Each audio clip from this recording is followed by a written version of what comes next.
Last year, I bought a MetaQuest 3 headset for one simple reason: to try a virtual reality game that I've wanted to play for nearly 6 years called Life Alyx. And this game did not disappoint. In fact, it made me want to play Half-Life 3 all the more. I've been a fan of the Half-Life series since I was a kid in the late 90s, playing Half-Life 1 and 2 on my family's desktop PC that could not keep up with the game whatsoever, but did its very best not to try to explode or inevitably give me the blue screen of death. Today we have all sorts of FPS games with great stories. Just off the top of my head, we have BioShock, Titanfall, Halo, and so many more. But back in 1998, when Half-Life 1 launched, this was revolutionary. Most FPS games at the time were under a category called shoot-em-ups. They were fun games like Doom and Quake. They had great multiplayer arenas, but the stories? I mean, who cares about stories? Let's blow shit up! For us Valve fans who have played the Half-Life games as well as the expansions, you have no idea how long we've been itching for Half-Life 3, or any hope that we might see it in the future, because God knows we've been patiently waiting for a long time now. Like, you have to understand the timeline a little. Half-Life 1 came out in 1998, when the dinosaurs were roaming the Earth, launched Steam in 2003. A few years later, Valve built the source game engine, and released Half-Life 2 in 2004. Half-Life 2 was a huge leap forward. Just like how Half-Life 1 showed us the kind of stories that shooter games could portray, Half-Life 2 used the source game engine to build elaborate puzzles with realistic physics that pushed the bar forward for all game developers. There were battles against hunter choppers on your airship, really clever ways of taking down huge enemies like the Strider using the Magnuson device, and a souped-up gravity gun, which we'll come back to later. Before Alyx, which launched in 2020, there had been radio silence about Half-Life 3 from Valve for over a decade. Half-Life 2 Episode 2 came out in 2007 and left us on an epic cliffhanger, one of the best hooks in all of gaming history. And then for nearly a decade, nothing, nada, silence. So we never got that sweet, sweet revenge against the Combine that fans of Gordon Freeman and his bloody crowbar needed so badly. See, prior to the release of Half-Life Alyx, which launched in 2020, the only glimmer of hope that we would see Gordon return for a third game was in 2011, when we got the sequel to Portal, Portal 2. How does that relate, you might ask? Well, we know that Aperture is part of the Half-Life universe, but no one knew how it connected exactly. Some fans online speculated that the portal gun could be used to take down the Combine somehow, especially after Judith Mossman discovers a lost research vessel belonging to the Aperture science company named the Borealis. Was it the portal gun? We don't know. After 9 years of radio silence, I'm not sure that it really matters anymore, because in March 23rd of 2020, we got a taste of what Half-Life 3 could actually look and feel like. Not just playing as Gordon Freeman, but also as Alyx Vance, daughter of Eli Vance and overall badass companion from the Half-Life 2 games. Half-Life fans did not expect this game. Gordon Freeman has always been the main character of this franchise, not Alyx Vance. But this story is absolutely necessary for bringing the series back in a real way. Part of what made Half-Life 2 such a great game was the game's ensemble cast, an entire community you meet along the way. There are members of the Resistance who operate the Underground Railroad, the scientists who assist in shutting down the chaos that results from the mess with Black Mesa and the destruction of the Dark Fusion core in City 17, as well as the unwavering companions whose stories intertwine with Gordon's. Today we're going to be talking about Half-Life Alyx's story and the game's implications. So fair warning, there will be some small spoilers, and near the end of the video, we'll be talking about the end of the game, so I'll give you another warning for bigger spoilers later on. For those of you who are unfamiliar with the Half-Life story, here's a quick rundown. In Half-Life 1, you play as Gordon Freeman, a theoretical physicist who works at the highly secret Black Mesa facility. His job requires putting on an HEV, or hazardous environmental suit, to put samples of different materials through an anti-mass spectrometer. But one day, a special sample is brought in by someone known only as the G-Man. This sample causes a resonance cascade, which opens a portal to a border world known as Zen, ruled by a mighty, telekinetic creature named the Nihilings. Many on the planet are forced to work for this creature, including the Vortigaunts, who attack you in the first game. Gordon kills this monster at the end of the first game, which came out in 1999, so I'm not counting that as a spoiler. The G-Man congratulates Gordon, then forces him to make a tough choice. Work for him and enter the portal, or face a battle that he cannot win. The game lets you as the player pick the ending, which I always thought was kind of cool. He also explains to Gordon that his employers have now taken over Zen. The portal opened in Half-Life 1 also attracted the attention of an interdimensional empire known as the Combine, and this terrifying group won the battle for Earth in an invasion known as the 7 Days War. The Combine starts by creating suppression fields which prevent humans from reproducing. They conduct all sorts of human experimentation. They mix DNA of humans and other species to make compliant slaves and workers. In Half-Life 2, we experience how this alien society has taken over the world, and how two characters in particular, Gordon Freeman and Alyx Vance, help to destroy it. Half-Life Alyx takes place 5 years before the events of Half-Life 2. Sort of. The G-Man who the game revolves around is not bound to linear time, and because of this, Alyx later changes the events of Half-Life 2 Episode 2 forever. Picking Alyx as the main character is a really smart choice. We start the game from her apartment in the heart of City 17, somewhere in Eastern Europe. In Half-Life 2, I remember coming off the train and entering City 17, and seeing President Breen's face displayed on the monitors, but seeing this place in VR is a whole nother level of immersiveness. Just like in Half-Life 2, you witness citizens getting carted out in scary-looking vehicles, see the fear in the denizens' eyes. Everything feels like it's happening right in front of you. The game begins when you and your father Eli Vance are taken in by Combine soldiers by force. But in a twist of fate, their friend and fellow member of the Resistance, Russell, attacks Alyx's Overwatch truck by using a drone who launches a grenade into the vehicle. The truck crashes, and the drone uses a laser to break Alyx out of her confines. You meet Russell at his apartment, which is really well designed. I like the button to reveal his secret workroom. That was really clever.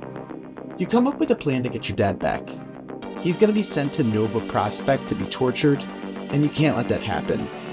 You get a pair of gloves, aptly named the Russells, which let you launch small items in your direction, as well as communicate with Russell via a walkie-talkie system. I thought this telekinetic pull was such a cool mechanic, and you'll be using it throughout the entire game, to flick ammunition and other items your way.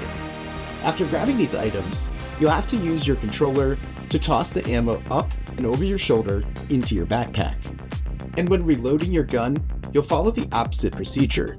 You'll reach up and over your shoulder, grab a clip of ammo from your backpack, and then load it into your gun before firing. You'll do this not only for ammunition, but items that help you heal, like this syringe, grenades which can be tossed at enemies, and resin which lets you upgrade your weapons later in the game. Part of the way through the game, your dad is saved, but you learn that the Combine has some kind of super weapon in the vault floating above the sky. Alyx bravely decides she will try and disable the weapon, or at least find out more information about it. So she delves deeper and deeper towards the vault, taking on every nightmare you could imagine. Zombies, head crabs, poisonous head crabs, armored head crabs, ant lions, electric ant lions, Combine soldiers, and yes, even Striders. You acquire new weapons, like the shotgun, which had a really fun way of delivering this item to players, and the reload mechanic is really epic. You have to fling it open, load in 2 shots, close it up, and then pull back a lever before you can shoot again. And man, this thing packs a punch, especially against those jumbo-sized stormtroopers. And the fun thing is, every gun has its own unique mechanic. And the fact that you have Russell and you're not alone throughout this epic journey is huge. He follows you, as best as his remote signal will allow, through some dark and scary moments. Russell, played by the amazing Rhys Darby, does such a great job. If Russell's voice sounds familiar, it's probably because you know him from shows like Flight of the Conchords and What We Do in the Shadows. He helps lighten up some heavier moments in the game, as well as be a total Jakes. But regardless, you and Russell are a team. He teaches you about the world around you and helps you derail Eli's train, as you do a lot of the dirty work up close, taking down the Combine, zombies, and everything in between. But Alyx is more than just a soldier. She's an engineer. Alyx has some tools of her own. Miss Vance designed a technology, fittingly enough named the Alyx, aka your multi-tool. This multi-tool lets you hack into Combine lockers to secure loot. It also lets you become a super electrician to rewire electrical circuits to get doors and elevators operating after losing power. You can even disarm mines later in the game, which is a fun callback to the earlier Half-Life games. There was always a level where you couldn't blow it up, but rather had to carefully navigate it instead of detonating anything. And that's not the only callback. The heal machines are explained as being alien technology, which makes a lot of sense.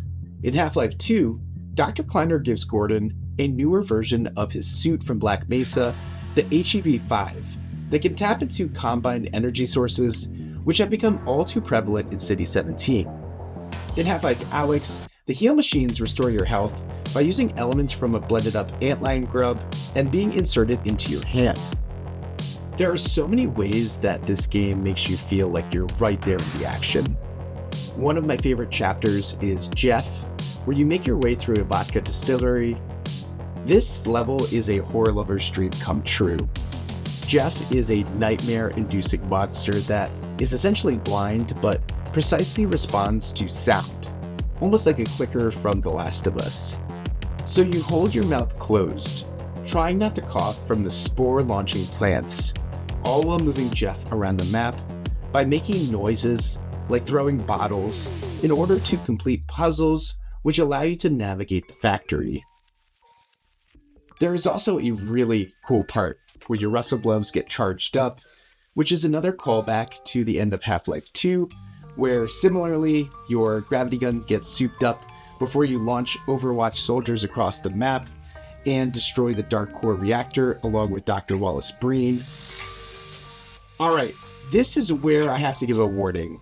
If you don't want any spoilers for the end of the game, you might want to end the video here, because I have to talk about the ending and the game's implications. At the end of Half-Life Alyx, you bring down the vault containing the super weapon jailed by the Combine, and find the weapon is none other than the G-Man. In exchange for her hard work, the G-Man asks Alyx what she would like in return. The Combine off Earth, she demands, but the G-Man says that her wish is a considerably large ask. Too large, in fact. The G-Man instead gives Alyx something that she doesn't know that she wants. A chance to save her father from future events. The shocking events, in fact, from the cliffhanger of Half-Life 2 Episode 2 that left us begging for a third and final game. Alyx is given the chance to change this tragic ending, and she does. She zaps the alien advisor with her charged up Russell gloves and saves her father, Eli Vance. G-Man tells her that she has proven to be an exceptional asset, and that a previous hire was unwilling or unable to complete his assignment, and that she will take his place. We are shown Gordon Freeman, who puts his glasses on. Alyx begs to go home, but G-Man sets her straight when he says, "You misunderstand the situation." Alyx's pleading falls on deaf ears as she is taken away into the white void.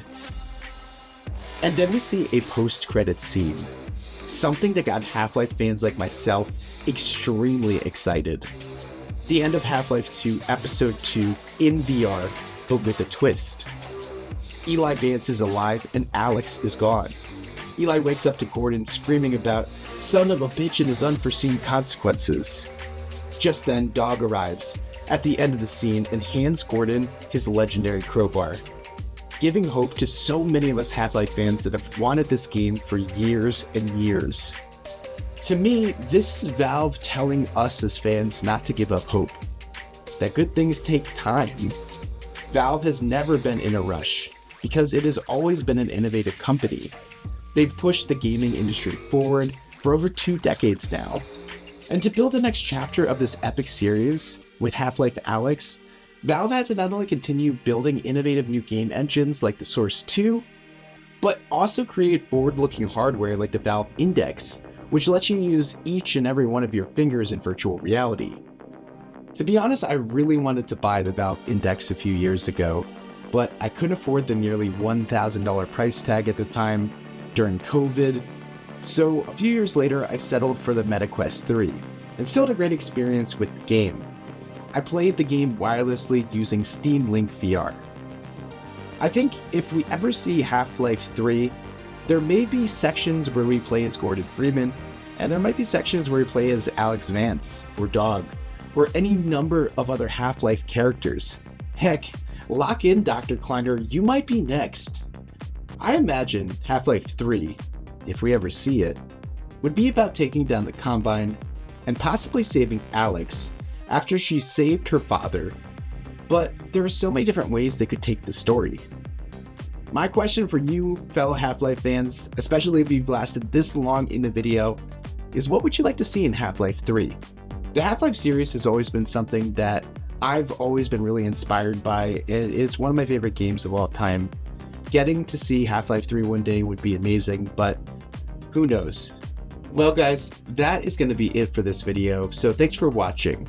I've been a huge Half-Life fan for over 2 decades, so I appreciate you guys letting me rant. I plan on doing a lot more VR videos this year, including Batman Arkham Shadow, so if you're a VR gamer like me, make sure to follow the channel. Also, if you enjoyed hearing my Half-Life recap, click the like button so more people see this video. But alright legends, that's going to be it for me today. I'll catch you guys on the next one.